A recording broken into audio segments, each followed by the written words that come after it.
Assalamualaikum warahmatullahi wabarakatuh. Kembali lagi bersama kami pada kesempatan kali ini di kelompok 8 mata kuliah Partisipasi and Research Program Studi Pengembangan Masyarakat Islam UIN Saifuddin Zuhri Purwokerto. Langsung saja yuk kita kenalan di kelompok 8 kali ini. Yang pertama ada Rizka Lailatul Istijabah, yang kedua ada Ardiansyah Pandu Nugroho, yang ketiga ada Ade Setiawan, dan yang terakhir ada Feby Dwi Aryani.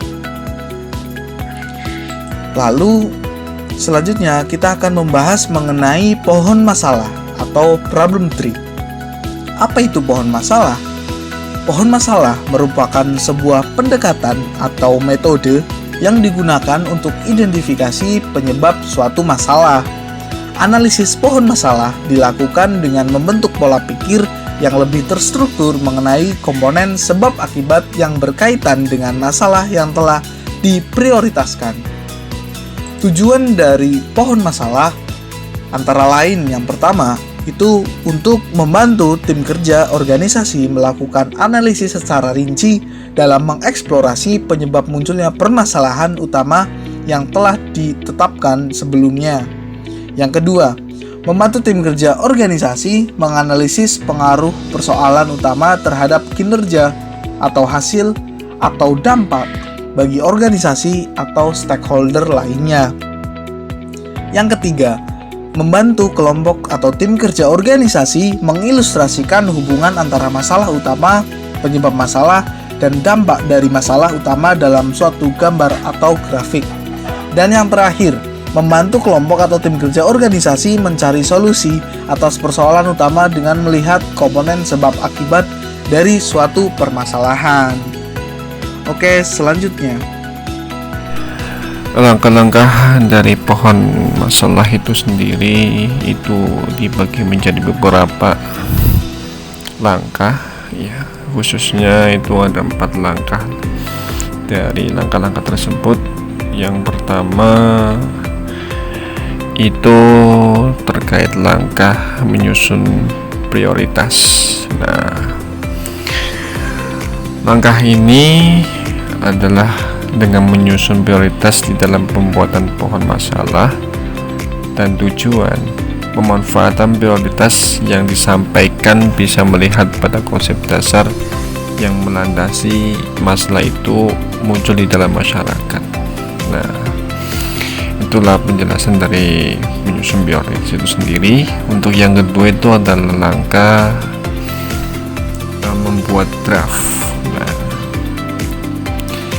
Membuat draft ini, yang dimaksud membuat draft ini yaitu adalah sistematisasi, ya, pembuatan pohon masalah ialah dengan membuat draft yang terkait dengan tujuan sasaran. Misalnya saja draft ini tentang putus sekolah, maka yang mendasari adanya tingginya putus sekolah antara lain ialah munculnya tingkat kemiskinan. Nah, untuk yang langkah ketiga itu sendiri yaitu dengan membuat sub sasaran. Sub sasaran ini sistematisasi pembuatan pohon masalah. Selanjutnya ialah membuat sub sasaran dalam tujuan permasalahan yang diungkapkan. Langkah ini bisa dengan mudah dilakukan jika tema yang diambil sesuai dengan kemampuan yang dimilikinya. Nah, untuk yang langkah keempat ini adalah langkah membuat tim yang tepat. Nah, pembuatan tim yang tepat ini atau bentuk kelompok sosial yang tepat bisa mendorong terselesaikannya pohon masalah dan tujuan yang dilakukan. Langkah ini sederhana, akan tetapi jarang orang yang memikirkan bagaimana aplikasi yang diinginkan seperti itu.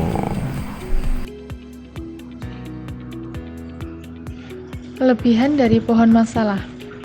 Yang pertama, membantu kelompok atau tim kerja organisasi untuk merumuskan persoalan utama atau masalah prioritas organisasi.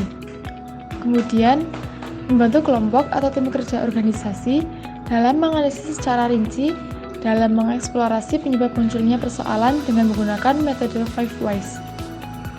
Kemudian poin yang ketiga, membantu kelompok atau tim kerja organisasi dalam menganalisis pengaruh persoalan utama terhadap kinerja atau hasil atau dampak bagi organisasi atau stakeholder lainnya.